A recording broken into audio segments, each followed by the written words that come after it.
ಹೇಳ್ತಾ ಇದ್ದೀನಿ, ನಾವು ಬೆಳಗ್ಗೆಯಿಂದ ನಿಮ್ಗೆ ಕೋರ್ಟ್ ನಾನು ಆದೇಶ ಉಲ್ಲಂಘನೆ ಮಾಡಿದ್ರೆ ಕಂಟೆಂಪ್ಟ್ ಹಾಕಿ ನನಗೆ ತೊಂದರೆ.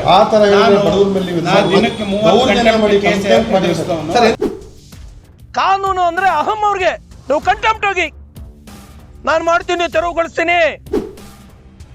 ಕೋರ್ಟ್ ಆದೇಶಗಳನ್ನ ಉಲ್ಲಂಘನೆ ಮಾಡಿ ನಮಗೆ ಸಪೋರ್ಟ್ ಮಾಡಿ ಅಂತ ನಾವು ಯಾವತ್ತೂ ಕೂಡ ಕೇಳಕ್ ಬಂದಿಲ್ಲ. ಸುಪ್ರೀಂ ಕೋರ್ಟ್ ಆದೇಶಕ್ಕೆ ವ್ಯತಿರಿಕ್ತವಾಗಿ ಕೆಲವು ಮಳಿಗೆಗಳನ್ನ ಬೆಂಗಳೂರು ನಗರದಲ್ಲಿ ತೆರವುಗೊಳಿಸ್ತಾ ಇದ್ದಾರೆ. ಹೈಕೋರ್ಟ್ ಆದೇಶ ಇರೋದು ಆ BGS ಫ್ಲೈಓವರ್ ಕೆಳಗಡೆ ಬಂದಿರುವ ಇಲ್ಲೀಗಲ್ ಆ ಅಂಗಡಿಗಳನ್ನ ತೆಗೆದುಹಾಕಕ್ಕೆ.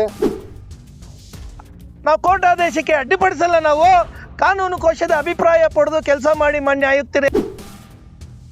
ಆ ನೆಪದಲ್ಲಿ ಇವರು ಇವತ್ತು ಸುಪ್ರೀಂ ಕೋರ್ಟ್ ಆದೇಶದ ಉಲ್ಲಂಘನೆ ಆದ್ರೂ ಚಿಂತೆ ಇಲ್ಲ.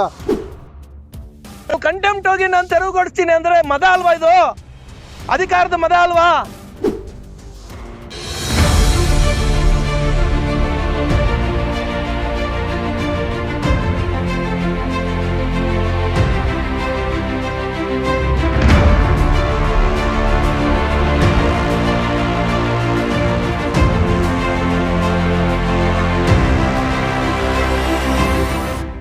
ಹತ್ತುವರೆಗೆ ರಿಸೀವ್ಡ್ ಆಗಿದೆ. ಚೀಫ್ ಕಮಿಷನರ್ ಡೈರೆಕ್ಷನ್ ಕೊಟ್ಟವ್ರೆ ಚೀಫ್ ಇಂಜಿನಿಯರ್ ಕೋಆರ್ಡಿನೇಷನ್ಗೆ ಲೀಗಲ್ ಒಪಿನಿಯನ್ ಬರೋವರೆಗೂ ಇದ್ರ ಬಗ್ಗೆ ಕಾನೂನು ರೀತಿ ಕ್ರಮ ಜರುಗಿಸೋದಕ್ಕೆ. ಹಾಗಾಗಿ ನಾವು ಬಂದಿದ್ದೀವಿ.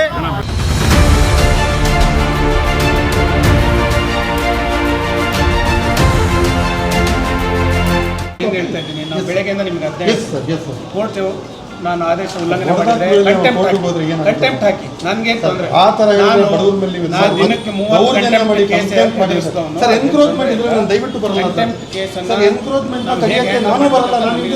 ಖಂಡಿತ ಇಲ್ಲ. ಒಂದು ನಿಮಿಷ ಕೊಡಿ. ಒಂದು ನಿಮಿಷ ಅಲ್ಲ, ಬೆಳಗ್ಗೆಯಿಂದ ಸುಮಾರು ಸಮಯ ಕೊಟ್ಟಾಗಿದೆ. ಒಂದು ಲಾಸ್ಟ್ ಮಿನಿಟ್ ಎಷ್ಟು ಸಲ ಕೊಟ್ಟಿದ್ದೀನಿ ಟೈಮ್?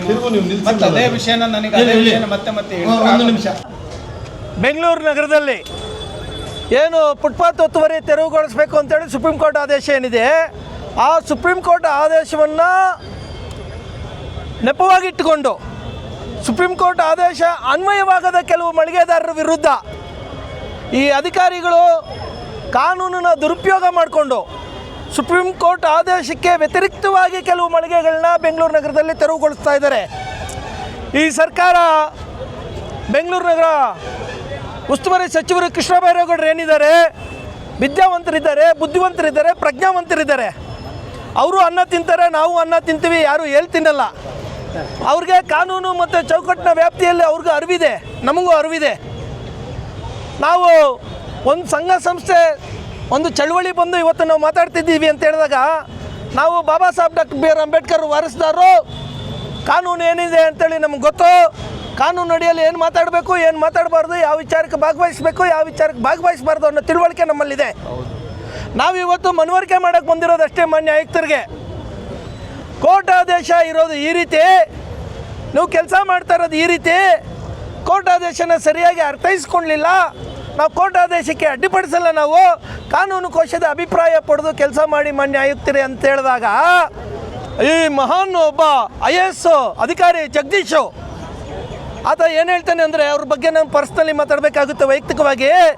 ಕಾನೂನು ಅಂದರೆ ಅಹಂ ಅವ್ರಿಗೆ ನೀವು ಕಂಟೆಂಪ್ಟ್ ಹೋಗಿ ನಾನು ಮಾಡ್ತೀನಿ, ತೆರವುಗೊಳಿಸ್ತೀನಿ. ನೀವು ಕಂಟೆಂಪ್ಟ್ ಹೋಗಿ ನಾನು ತೆರವುಗೊಳಿಸ್ತೀನಿ ಅಂದರೆ ಮದ ಅಲ್ವಾ? ಇದು ಅಧಿಕಾರದ ಮದ ಅಲ್ವಾ? ನೀವು ಕಂಟೆಂಪ್ಟ್ ಹೋಗ್ರಿ ನಾನು ತೆರವುಗೊಳಿಸ್ತೀನಿ ಅಂತ ಹೇಳಿದ್ರೆ ಹೌದು, ನಿಮ್ಮ ಕಡೆ ನ್ಯಾಯ ಇದೆ, ನೀವು ಕಂಟೆಂಪ್ಟ್ ಹೋಗಿ ನಾನು ಪೇಸ್ ಮಾಡ್ಕೊಳ್ತೀನಿ ಅಂತೇಳಿ ನೇರವಾಗಿ ಹೇಳಿದ್ರು. ನಮ್ಮ ಹತ್ರ ವಿಡಿಯೋ ಇದೆ. ಇಂಥ ಒಬ್ಬ ದುರಹಂಕಾರಿ ಅಧಿಕಾರಿನ, ಕಾನೂನಿನ ಅರಿವಿಲ್ಲದೆ ಮಾತಾಡ್ತಕ್ಕಂಥ ಅಧಿಕಾರಿನ ನಮ್ಮ ಇತಿಹಾಸದಲ್ಲಿ ನಾವು ನೋಡಿಲ್ಲ. ಯಾವುದೇ ಅಧಿಕಾರಿ ಕೆಲಸ ಮಾಡ್ತಾನೆ ಅಂತ ಹೇಳಿದಾಗ ಕಾನೂನಿನ ಪ್ರಜ್ಞೆ ಇರಬೇಕು. ಆಯುಕ್ತ ಏನು ಹೇಳ್ತಾನೆ ಗೊತ್ತಾ, ಜಗದೀಶು ನೀವು ಕಂಟೆಂಪ್ಟ್ ಹೋಗಿ ಅಂದರೆ ಉತ್ತರಾನ ಅದು. ಬಡವರು ನಮ್ಗೆ ಅನ್ನ ತಿನ್ನೋ ಜಾಗನ ನೀವು ತೆರವುಗೊಳಿಸ್ತಾ ಇದ್ದೀರಾ ಸ್ವಾಮಿ, ನಿಮಗೆ ಮೆಮೊರಂಡಮ್ ಕೊಟ್ಟಿದ್ದೀವಿ. ಇವತ್ತು ನಾನು ಬಂದಿರೋದು ಇಲ್ಲಿ ಕೆಲಸ ಅಡ್ಡಿ ಮಾಡೋದಕ್ಕಲ್ಲ, ಅಡ್ಡಿ ಮಾಡೋದು ಇಲ್ಲ, ಅದ್ರ ಪ್ರಮೇಯ ನನಗೆ ಬೇಕಿಲ್ಲ. ಕಾನೂನು ಚೌಕಟ್ಟು ಮತ್ತು ವ್ಯಾಪ್ತಿಯಲ್ಲೇ ಒಂದು ಮೆಮೊರಂಡಮ್ ಸಬ್ಮಿಟ್ ಮಾಡೋದಕ್ಕೆ ಬಂದಿದ್ದೀನಿ. ನಮ್ಮ ಬೇಡಿಕೆ ಸಬ್ಮಿಟ್ ಮಾಡೋದು ಬೇಡಿಕೆನ ಸಲ್ಲಿಸಿದ್ದೀನಿ. ಪ್ರಜಾಪ್ರಭುತ್ವದ ವ್ಯವಸ್ಥೆಯಲ್ಲಿ ಕಾನೂನು ಸುವ್ಯವಸ್ಥೆ ಕಾಪಾಡೋದು ನಮಗೂ ಗೊತ್ತಿದೆ. ನಾವು ಯಾವುದಕ್ಕೂ ಯಾರಿಗೂ ಬಂದು ಇಲ್ಲಿ ನಿಮ್ಮ ಕರ್ತವ್ಯಕ್ಕೆ ಅಡ್ಡಿಪಡಿಸೋ ಉದ್ದೇಶ ನಂದಲ್ಲ. ಕೋರ್ಟ್ ಆದೇಶನ ನೀವು ಸರಿಯಾಗಿ ಅರ್ಥೈಸ್ಕೊಳ್ಳಿಲ್ಲ. ಕೋರ್ಟ್ ಆದೇಶ ಇರೋದು BGS ಫ್ಲೈಓವರ್ ಕೆಳಗಡೆ ನೀವು ಹೊಡಿತಾ ಇರೋದು KR ರೋಡಿಂದ ಮೈಸೂರು ರೋಡ್ಗೆ. ದಯಮಾಡಿ ನೋಡಿ, ಅವ್ರು ಏನು ಹೇಳ್ತಾರೆ, ಫುಟ್ಪಾತ್ ಡ್ರೈವ್ ಮಾಡ್ತಾ ಇದ್ದೀವಿ. ಫುಟ್ಪಾತ್ ಡ್ರೈವ್ ಮಾಡೋಂಗಿದ್ರೆ 1985ಇಂದ 1996ವರೆಗೂ ಸುಪ್ರೀಂ ಕೋರ್ಟಲ್ಲಿ ಕೇಸ್ ನಡೆದಿದೆ, ಜಡ್ಜ್ಮೆಂಟ್ ಆಗಿದೆ. ಸುಪ್ರೀಂ ಕೋರ್ಟ್ ಹೇಳಿದೆ, ಪುನಃ ನೀವು ಇದನ್ನು ಖಾಲಿ ಮಾಡಬೇಕಾದ್ರೆ ನಾನು 5 ಇಯರ್ಸ್ ಟೈಮ್ ಕೊಡ್ತೀನಿ. ಪುನಃ ನೀವು ಖಾಲಿ ಮಾಡಬೇಕಾದ್ರೆ ಸುಪ್ರೀಂ ಕೋರ್ಟ್ ಪರ್ಮಿಷನ್ ತಗೋಬೇಕು ಅಥವಾ ಸಂಬಂಧಪಟ್ಟ ಹೈಕೋರ್ಟ್ಗೆ ನೀವು ಹೋಗಬೇಕು ಅಂತೇಳಿ BBMP ಅಂದಿನ ಆಯುಕ್ತರಿಗೆ ಡೈರೆಕ್ಷನ್ ಕೊಟ್ಟಿದೆ. ಕಾಪಿ ನಮ್ಮ ಹತ್ರ ಇದೆ. ನಾವು ದಡ್ರಲ್ಲ. ನಾವು ಇಲ್ಲಿ ಲೀಗಲ್ ಒಪಿನಿಯನ್ ಕಲೆಕ್ಟ್ ಮಾಡಿದ್ದಾರೆ. ಮುನ್ರಾಜು ಅಂತೇಳಿ ಡೆಪ್ಟಿ ಲಾ ಆಫೀಸರು, ಕಾನೂನು ಕೋಶದ ಕಾನೂನು ಸಲಹೆಗಾರರು, ಇವ್ರಿಗೆ ಅಭಿಪ್ರಾಯ ಕೊಟ್ಟಿದ್ದಾರೆ. ಸಹಾಯಕ ಇವ್ರಿಗೆ ಎಕ್ಸಿಕ್ಯೂಟಿವ್ ಇಂಜಿನಿಯರ್, ಕಾರ್ಯಪಾಲಕ ಅಭಿಯಂತರರು ಚಾಮರಾಜಪೇಟೆ ಅವರಿಗೆ ಅಭಿಪ್ರಾಯ ಕೊಟ್ಟಿದ್ದಾರೆ. ಅದನ್ನು ಖಾಲಿ ಮಾಡೋದಕ್ಕೆ ನಾವು ಹೇಳಿಲ್ಲ, ಅರ್ಜಿದಾರರನ್ನ ಮಾತ್ರ ನೀವು ಖಾಲಿ ಮಾಡಿ ಅಂತ ಹೇಳಿದ್ದಾರೆ ಅಂತೇಳಿ ಲೀಗಲ್ ಒಪಿನಿಯನ್ ಕಾಪಿ ನನ್ನ ಹತ್ರ ಇದೆ. ಆದ್ರೂ ಅದನ್ನೆಲ್ಲ ಉಲ್ಲಂಘನೆ ಮಾಡಿ ಇವತ್ತಿನ ದಿನ ಬಡಪಾಯಿಗಳನ್ನ ತೆರವುಗೊಳಿಸಿ ಧ್ವಂಸ ಮಾಡಿ ಅವ್ರ ಅಂಗಡಿಗಳನ್ನೆಲ್ಲ ನೆಲಸಮ ಮಾಡಿಬಿಟ್ರು JCBನ ತಗೊಂಬಂದು. ಅನ್ಯಾಯ ಇದು.